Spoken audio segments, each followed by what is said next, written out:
with everything that happens in life, everything that happens in life, it's a full circle. So a conversation you had with someone 5 years ago, you know, there's a reason for that that's playing into something else. The web that we live in, which is our universe, is so intricate and so divine that it would be too mind-blowing for all of us to understand as to how intricate and how everything is just interrelated. And, you know, when you see the full circle of everything and how something has played into something else, that's played into something else, that's played into something else, it truly is miraculous. It really, really is. So, I want to talk about the experience that I experienced. What day was it? It was on the 7th of July this year. But where it actually started from is in the most unlikely of places. So, you know, everything plays into something else, which plays into something else, which plays into something else. So let's go backwards. Let's go right at the very beginning. In September 2013, myself, my ex-husband John, and my son Peter, we went to London to visit my stepdaughter. And that was in 2013. My son was 20 years old at the time. And we decided to visit London because my stepdaughter Sarah was living there as a nurse, and she was doing 1 year nursing in London. And we thought, you know, what an opportunity, let's go to Europe, and this was our big Europe family tour, and let's visit Sarah and stay with Sarah, and let's also visit a whole stack of relatives that I'm very close to who live in London. So most of my relatives actually live in London as opposed to Australia, because in Cyprus, where my parents originate from, Cyprus is actually the Gold Coast, if you like, of the United Kingdom. That's where they would go for holidays and so on. And so it's only a 2.5 hour flight or something from London to Cyprus. And so most of my relatives actually went to London to make their life successful, if you will. Like, they migrated to London as opposed to Australia, whereas my dad always had the dream of coming to Australia. He was very different to my other relations, and thank God he chose Australia. I'm very grateful for that. And so I've got a lot of first cousins in London. They all got into the rag trade there, and they made a huge success of their lives in London. Now, on a particular day, I was at one of my first cousins' place in London, and her granddaughter came home from school. So she was at school and she went to her grandmother's house. Her grandmother was my first cousin, if that makes sense. And I met her. So she was just a schoolgirl, like a happy young schoolgirl. And I think she was 14 at the time or something like that, or 15.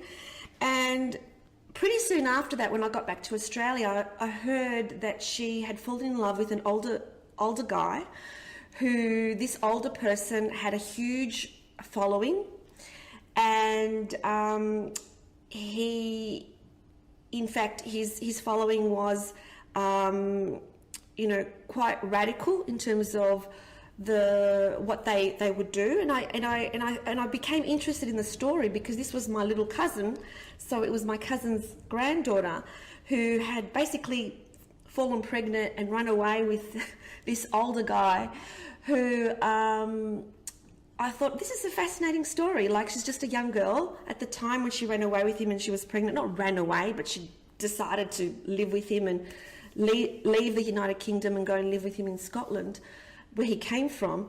And he had a huge movement behind him, and his movement was called Educate, Inspire, Change. At the time, he had millions of followers, but since COVID has broken out and the things that he's been saying, many of his platforms have been shut down. And so I became quite fascinated with him in terms of the work that he was doing, because it was very interesting. You know, you could see the evolution of a person. He started as having a movement, and then he started to visit Costa Rica, and in Costa Rica, he would have ayahuasca ceremonies. If you don't know what ayahuasca is, it's absolutely friggin' fascinating. And so that's the first time I heard of ayahuasca. So the first time I heard of ayahuasca was when I saw him have these ceremonies in Costa Rica, and he was going backwards and forwards from Scotland to Costa Rica to do these ceremonies. And then I started watching documentaries on ayahuasca. And then what happened was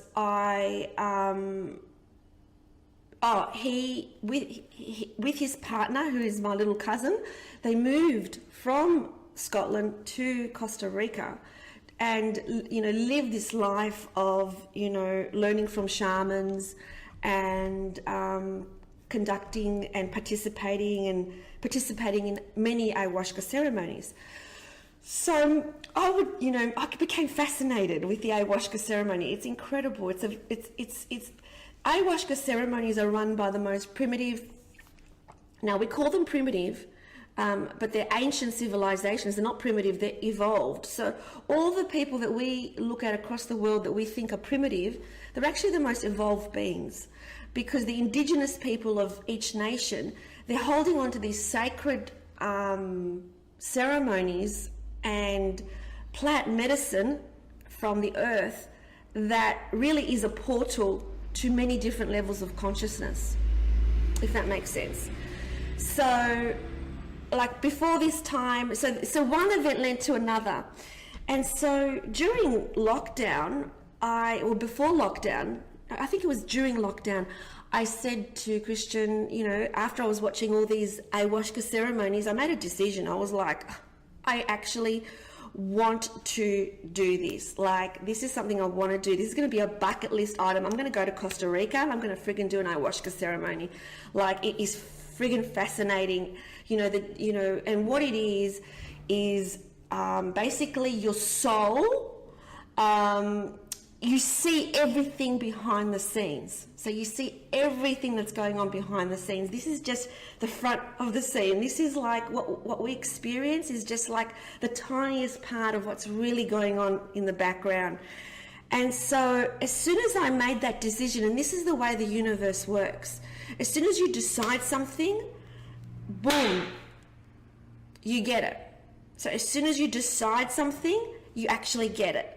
Now, I thought that I would have to wait until lockdown was over, go overseas to Costa Rica or Peru or wherever it is, these places that hold them, and, with a shaman, and, I would have to wait till that. Well, no, the way that the universe works is so miraculous. And by the way, it wasn't an ayahuasca ceremony I did, but it was very, very similar. It was with plant medicine.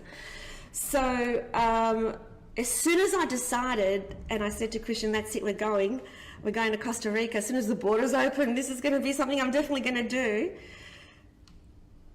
That next day, while I was in lockdown in my garage, doing a very simple stretch, my back went out. And it was really weird. It was just like a stretch. That's all it was. And normally, in the past, I would go to my husband at the time would treat me because he's a myotherapist, but of course I'm not going to go to my husband to give me a massage, my ex-husband. So I had to find a new, physiotherapist. And so I did.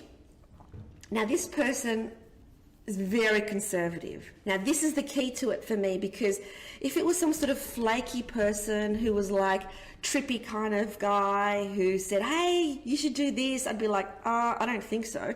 But because he was so conservative, so he was perfect, so everything's perfect. Everything is given to you perfectly.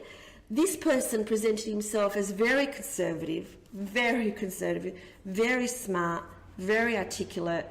And he started talking to me about these experiences that he was having here in Melbourne, and that they were run by people who had been trained by shamans from Peru, and that policemen, like the most senior police, go, because this plant medicine is perfect for trauma, PTSD and all the rest of it. And so judges go, police go.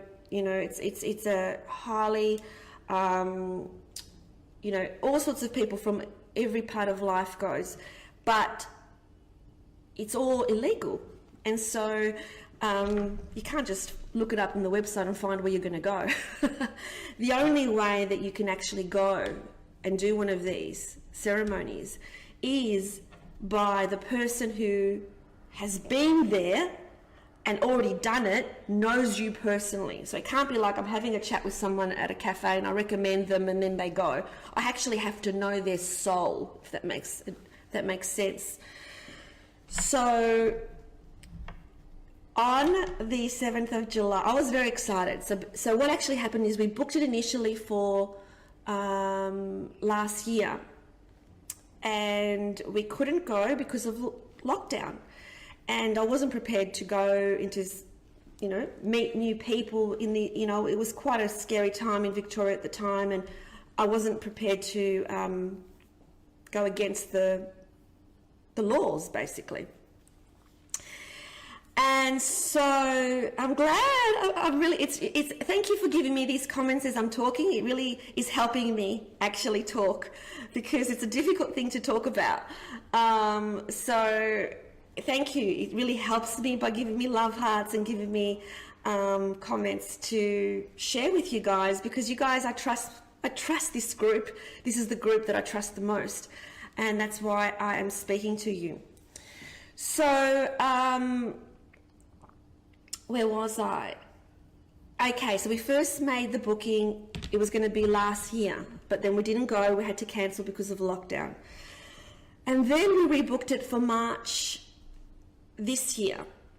And that's when my dad went into hospital, into palliative care, and I did not want to be unavailable for a day when he went into, well, it was even before he went into palliative care. He went into hospital, and there was no way that I was going to be, no one could contact me for a day, so I cancelled that. And how perfect is the timing, because it needed to be after my dad's passing. Like, it needed to be after the most incredible, biggest event of my life. That's when it needed to be. So everything is divine in terms of timing and everything. Everything is divine. So we booked it again for the third time, 7th of July 2021. In terms of preparation before you go to ceremony, now there's no other people there. There are different types of ceremonies. There are group ceremonies and there are private ceremonies. This is a private ceremony just with me and Christian. The preparation that we had to do, don't forget to put your name when you're putting comments, because I can't see you. The only person I can see is Kay, because I think she's registered in this app. So the preparation was no coffee, easy. I don't drink coffee anyway. I stopped that years ago. No alcohol, easy. Coincidentally, I stopped drinking alcohol. Now it's going on to nearly a year ago. Now, no caffeine. I forgot that my green tea has caffeine. So that was that. Forgot about that one. No heavy foods, easy. No meats, easy. I don't eat meat anyway. No chocolate, that was hard. No chocolate, that was hard. That was a hard bit. So now I knew that this day was going to be a game changer for me, and I didn't know what that meant. I just knew it was going to be a game changer. I didn't know why it was going to be a game changer. I just knew that I've been trying to channel my guides for a long time. I've been doing channeling every single night and every single day since the beginning of lockdown. And I'm getting closer and closer, and I have seen visions, and I feel their energy very strongly. I mean, the presence is very strong whenever I call them in. So that is something that I feel instantly. As soon as I call them in, I can feel them. The way they speak to me is through my own inspired thoughts. And that's why whenever you see me close my eyes, that's the inspired thoughts that I get. But what I really wanted to do was like see them face to face and have a conversation. And that's coming up, but hasn't happened yet. And so in terms of my intention for this ceremony, because we have to state our intention right at the very beginning when we arrive, is that I want a greater connection to my guides. So let me talk about the actual day. So even more important, I've got to go backwards. So the day before, okay. So the day before, this is what actually happened, and I didn't realize it until later, because when I had the ceremony, a portal opened up to consciousness, and I could see everything. I could see everything, like everything. Like, it's just so incredible to explain, because it's like we're on this stage called life, and we're playing this play. You know, we're all playing a part in this game. But what I saw was behind the curtains. So what I saw was everything that goes on behind the scenes, you know, and it is absolutely friggin' amazing, okay? It's really incredible. And so the day before, like, I didn't know that this had anything to do with an ego. Like, I didn't know that I was going to have an ego death. I just thought I was going to have connection to my guides, and that I was going to get some sort of insights that would really be a game changer for me. That's all I expected, okay? But this is what happened the day before I was due to go to ceremony. My ego was realizing that it was about to lose control, and it absolutely played havoc. So it tried to control every possible situation as a last resort to hang on to its power. So it started, you know, the day before I went to ceremony, I was like a friggin' raging dictator. I started sending out email after email after email to people in my team about, you know, expectations, deliveries, this, that, you know, this needed to happen, this was going on, and da-da-da-da-da-da-da-da. It was like a friggin', like, out of control. And in fact, all the way in the morning when we were taking an Uber to the ceremony, I was actually still sending emails on my phone, like trying to control the situation, trying to control events around me, like, make sure that you do this and make sure that you do that, boom, boom, boom, boom, boom, boom, boom. And it was like manic, absolute manic, the emails that I was sending out. Like, and what it was my ego trying to show me how important it is and how I needed it to protect me. You know, it was, looking back on it, it was like a fucking crazy thing that was trying to, you know, control everything and everyone around me in a really manic way, because it knew it was about to die. And this was like, I didn't know, but it knew. So it was like a, you know, let me just, why am I getting messages? So it was like it was just trying to hang on to power. So, you know, like a dictator goes a bit crazy just before they lose power. That was my friggin' ego. It was like a dictator that was about to lose power. So it went nuts. It was like a crazy thing. So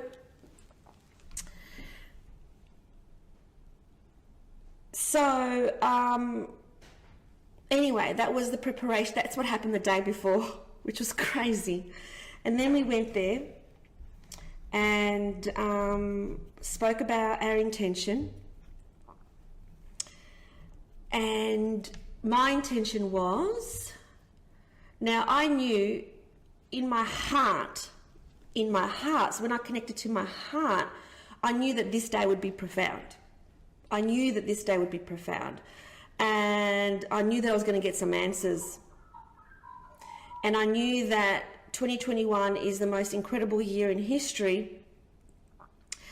And that I knew that there's a reason as to why at this age, at the age of 53, I am called to do this work, you know, in this year, like something very, very profound. So I was nice and comfy for the day. I wore some comfy clothes that I was sent by one of my HypnoFit licensed partners, that she sent me to wear, you know, when I was in the hospital with Dad, and it was just perfect, like a really beautiful merino jumper and big woolen socks and just really comfy wumpy. So I didn't know back then when I got that gift that they were just going to be perfect. It's almost like everything is just perfect and divine. Like I was sent this gift and they were just perfect to wear on the day. So I went into the ceremony, and the person who was giving the ceremony, who is like amazing, has been learning from years from shamans from Peru, said to me 3 rules. He said there are 3 rules. Okay, you ready for the rules? Number 1, the medicine always wins. Okay, now I knew this from all the documentaries I'd watched. So what they mean by that is you don't fight the medicine. You surrender to the medicine, because if you fight the medicine, then you're not gonna win, and you're gonna be traumatized, and that's where people get sick and they're vomiting in buckets and all the rest of it. The medicine always wins, because you put your intention forward, and the medicine is going to give you the answers. So the medicine is a consciousness. It's an ancient consciousness.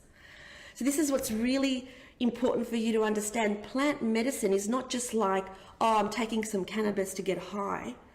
It is a consciousness of its own.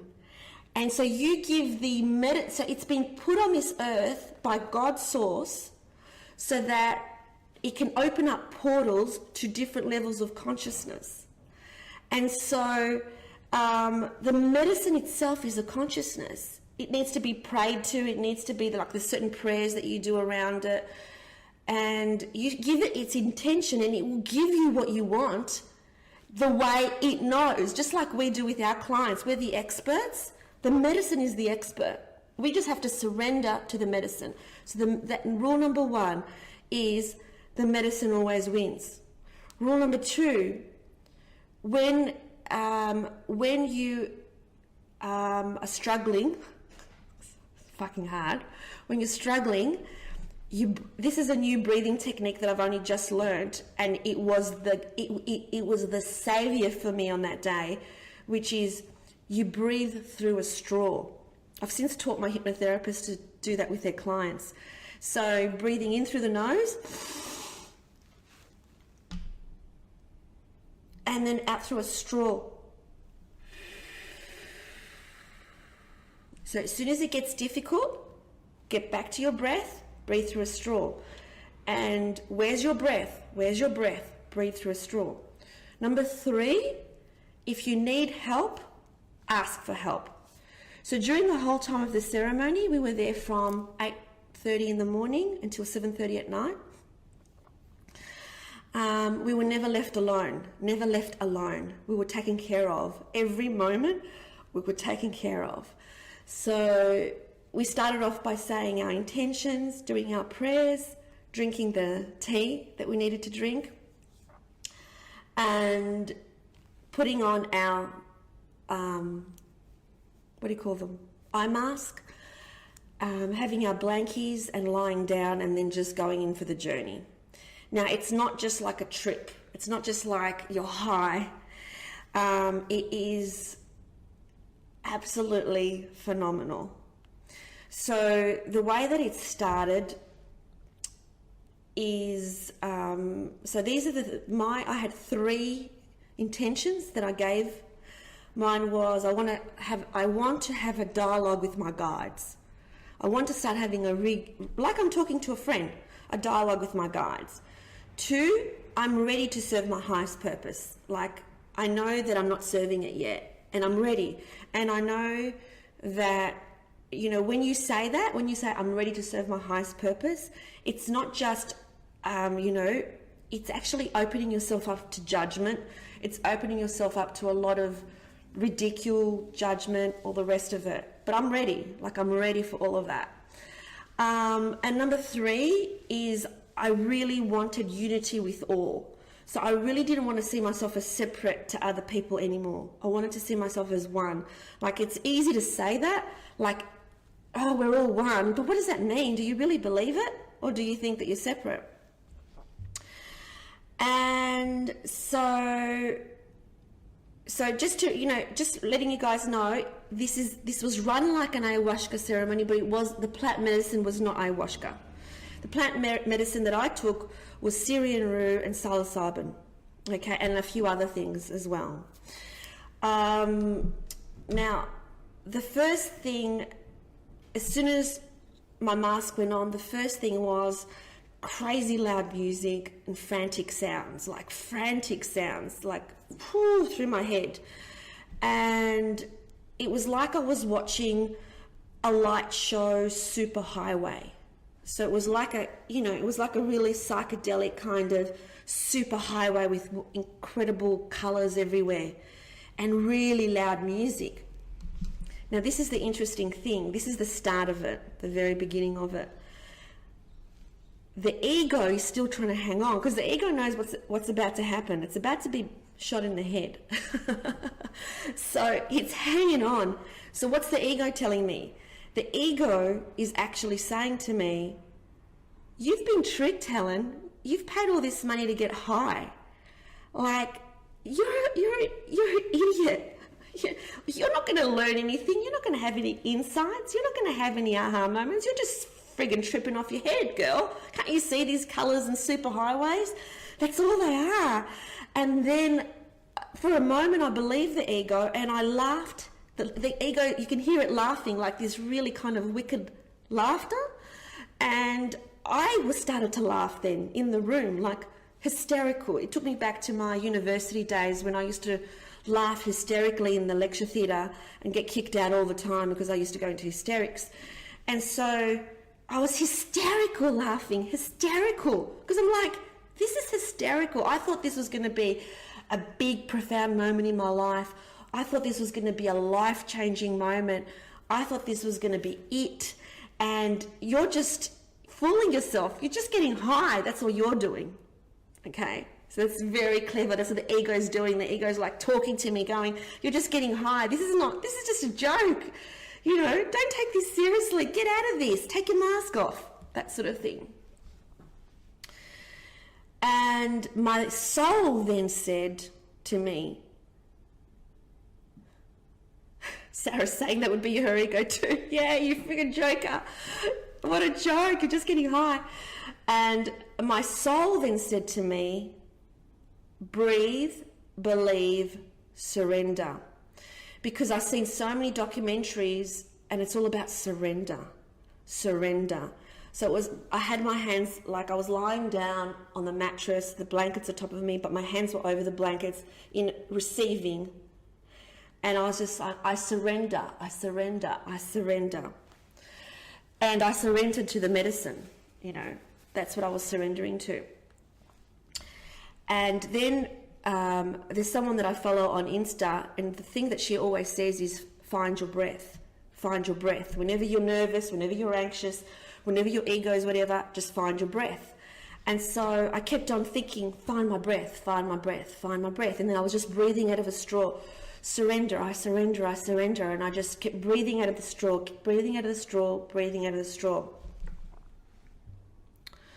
And then as soon as I went down those super highways, they all led to the opening of like consciousness, like incredible. Like it was like the curtain was finally drawn and I could see everything. So I saw my ego very clearly. I was really shocked with what I saw. Even now talking about it gets me quite emotional because I didn't really know. I actually believe that it was confidence that I was holding. I didn't think it was such a big ego, but it was.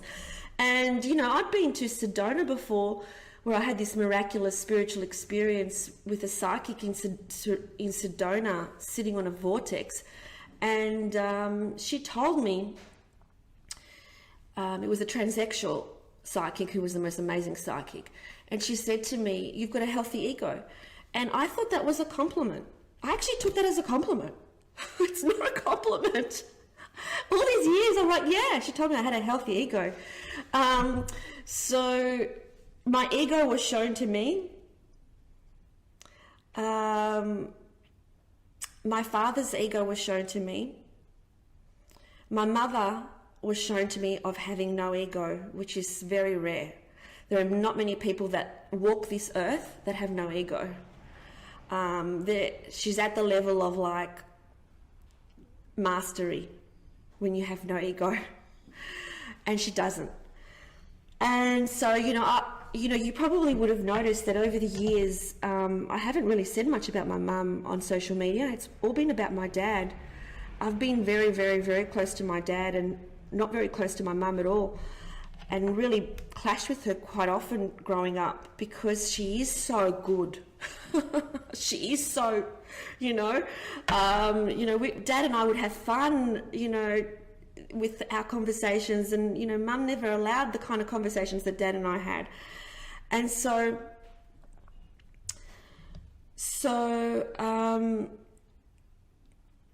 it showed me, though, that I needed to be who I am. I needed, like the plant medicine just showed me everything. To be who I am, I needed the perfect combination, which is all divine, that I elected to be born into that family. The perfect combination of my dad and my mum. So my dad has a massive heart. So his soul is huge, but he also had an ego. And the ego was about, he was proud of certain things, and with all the achievements that I had in my life, it's my dad that was proud of me, not my mum, because my mum never saw that as important, because she's all soul, she's no ego. So, like, my mum didn't care that I wrote a book called Mindset Dominance. Like, she didn't care. Whereas my dad took a whole suitcase to Cyprus when he would visit, to sell it to people, to say, look what my daughter did. That's ego, okay? And, my mum, the only thing that she cares about is for her children to be close to God. That's all. Like, achievements mean nothing to her. And all that was shown to me. And so the reason as to why me and my dad were so close is because we both had heart and ego. We both had a big heart and both had a big ego. So we were a mirror of each other, and he was my hero. Whereas my mum had no ego. And my parents were a perfect symphony of personality for me. So it showed me all of that. And it also showed me, which was really incredible and really helped me quite a bit, was when my dad passed, because I was there every moment for weeks and weeks by his side, it showed me when his soul left the body, at which times it left the body, and it showed me when his ego died. And it showed me the moment that happened for him. And it all became so obvious, looking back at it, because the way that it happens before the soul passes, before the body, the soul transitions, is that the soul doesn't want to be there at the end, because it's too traumatic for the soul to be hanging around right at the very final second. So the soul goes in and out of the body in the final hours. And I don't know who's just said, I love you, but I love you too. I really do. And it showed me when his soul went out of the body and when it stayed in the body, when his ego left his body. It also showed me, because there were a number of times before he passed, where he was crying. He was crying a lot. And that was when his soul was connecting to what was happening. And it showed me everything. So I felt an enormous amount of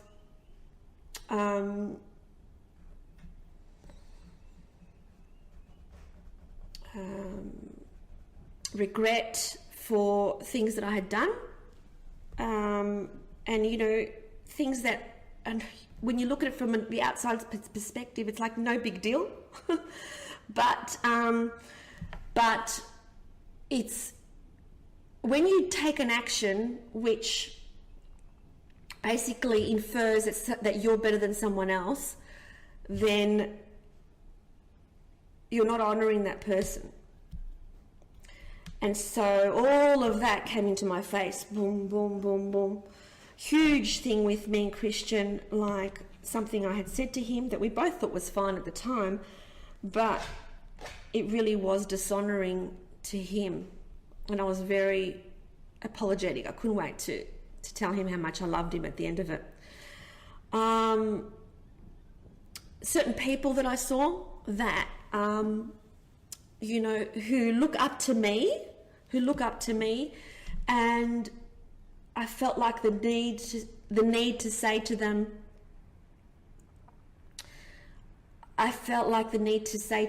you are beautiful.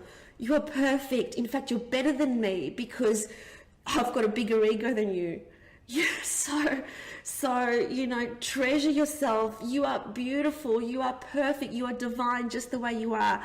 And for the first time during that experience, I experienced unconditional love for other people other than my son. Because we say that we love people unconditionally, but what does that really mean? And honestly, before this experience, I believe that unconditional love was only for my son. But since that experience, I just need to feel into someone and I can truly love them. Like truly love them. You know, like truly feel that connection of love with them, that unity, which is one of my intentions before the ceremony. My hair's a bit funny. Let me fix it. And another thing that came to me was that the sty. This came to me before I went into the ceremony. And I'm certain this is correct. So you guys know that I haven't been able to wear my friggin' contacts since the beginning of June because I've had these things in my eye that just won't friggin' go away 2 months later. And it occurred to me before ceremony, it's my ego. Like, it's stripping me away from the ability to put makeup on, put contact lenses on. That's part of ego, okay? And so it's not a bad thing to want to do that, but it's just showing you what it is. Like, I was that girl in high school who I would not put glasses on because I was so vain to put the glasses on that I would rather not see the blackboard. And I had contact lenses from the time my dad let me, which was 16 years old, and I'm now 53. And I'd always wear makeup if I go to the shops or anything like that. So the last 2 months, it's forced me to wear glasses and to not put makeup on. So that's all part of the stripping away process of the ego. I'll give you another situation that happened.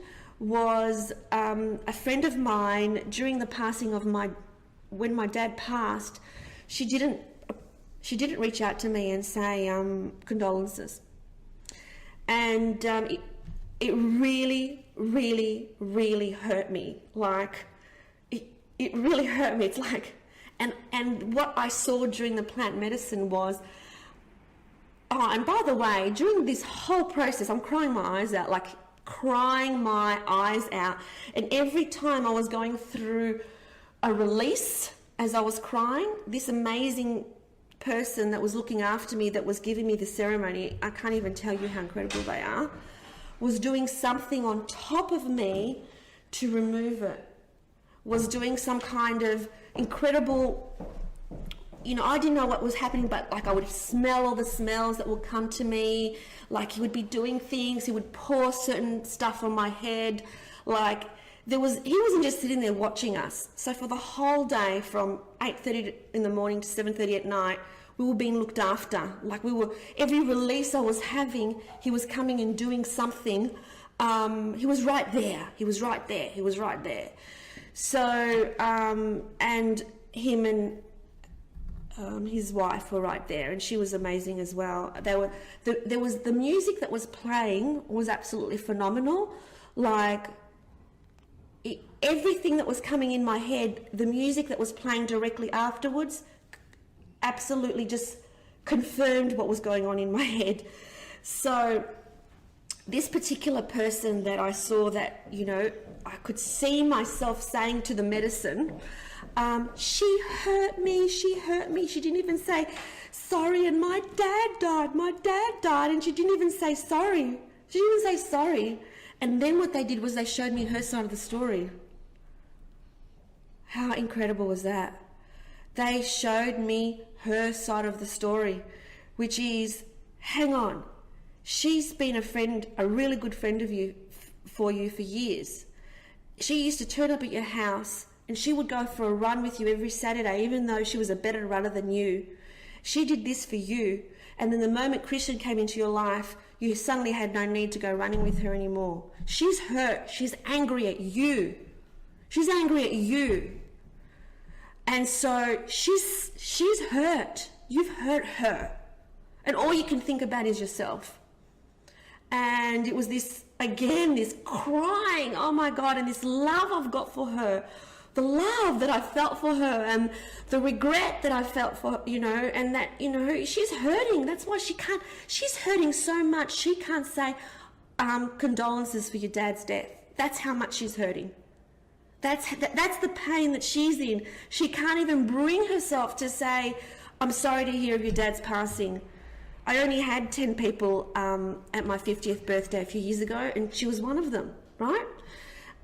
So it shows you the whole picture. This is what the medicine does. It doesn't just show you your perspective. It shows you the behind the scenes.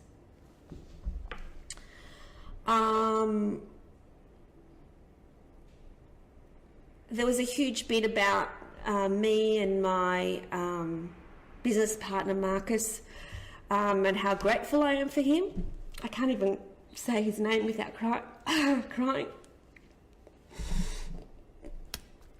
And the role that he's played in my life. It's showed me how grateful I am for my staff that work here at HypnoFit. Like, the first thing I did when I got back from ceremony was change the way we did things here at HypnoFit. And so much gratitude for the people in my life, like the people in my team, my community, my licensed partners. So much gratitude and love for everybody. An undying love for my mother, who I sort of have, you know, half resented half my life, most of my life, because she is so good. And she's just the epitome of wholeness, and she has no ego. There's hardly any people in this earth that can actually have no ego. She's got no ego, and I knew that the Sunday after I wanted to spend the whole day with her, because every Sunday I drive her to church, but I wanted to stay with her, and I did. The Sunday after ceremony, I was just with her and held her hand the whole ceremony. Once I felt I got all my messages, there was crying. Like, I couldn't stop crying the whole time. To begin with, the tears were traumatic tears because they were releasing the ego. And the person looking after me, my Sharman, he said he saw exactly when it popped, my ego popped. And the whole time he saw my spirit guide on top of me. So my guardian angel is a female, and she comes in a pink form, and she was on top of me and holding me throughout the whole process. So as soon as all that was over, and I thought I was ready to rip my, what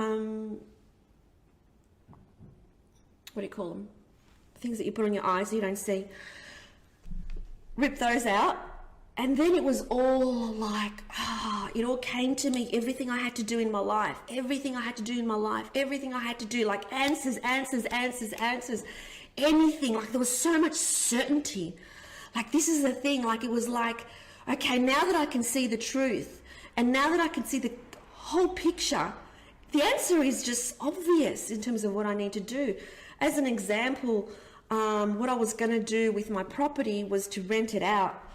And and keep the business in this property because that's the logical thing to do because it holds value.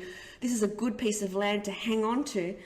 But I knew that what I needed to do, what I had to do, and what I was drawn to do was to sell it because I want to pay my son's mortgage off. And I would never have said that before, you know, but to me, there's nothing more important for me than to do that. Get him a new car, pay his mortgage, and I'll you know, I'm fine. I've got this life hacked. I know how to create abundance. I know how to, you know, attract what I need to in my life. I know how to do that. Like, I've hacked that. So he hasn't. So, you know, there's certain things that became very clear to me in terms of what I needed to do. And selling the house is important because it's old energy. And the energy needs to go. So even though logically it's a sound investment to keep a good sized block in a really good area because it's going to be worth whatever in the future, that's just fear. So given that the fear went with the ego, there's no need because whatever I let go of comes back tenfold.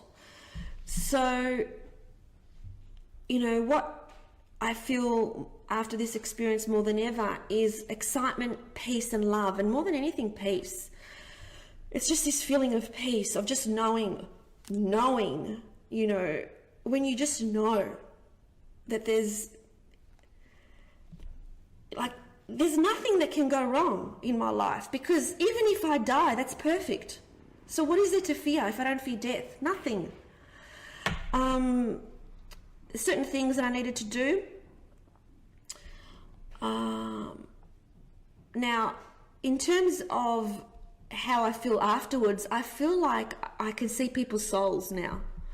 So I feel like when someone's speaking to me, if I close my eyes, I can actually connect to their soul, and soul to soul. I can see when egos connect to egos. So when I see, oh my God, and it's so obvious now to see egos. Egos is like when you see another ego and another ego get together. It's just what actually happened. I'll tell you what happened was that when I decided to sell the house straight after this ceremony, and I had my real estate agent over, and he was having a conversation with my lawyer. Oh my God, there were two massive egos in the room. I felt sick. So that conversation typically wouldn't have bothered me. My stomach instantly blew up into a balloon, and I was in agony. I was in physical agony just listening to the conversation of my real estate agent with my lawyer, because they were both having an ego fight, like who was smarter, who was better, who knew more. I couldn't handle it. It was so sickening to me. I felt like I was going to be sick. It was just such a affront to me. So I see ego so easily now, like so easily, like it stands out like something like horrid to me. And, you know, I don't see it as confidence, I see it as horrid, and it really holds people back. Whereas I can see and feel people's hearts and their souls like never before. Like, my intuition is off the planet.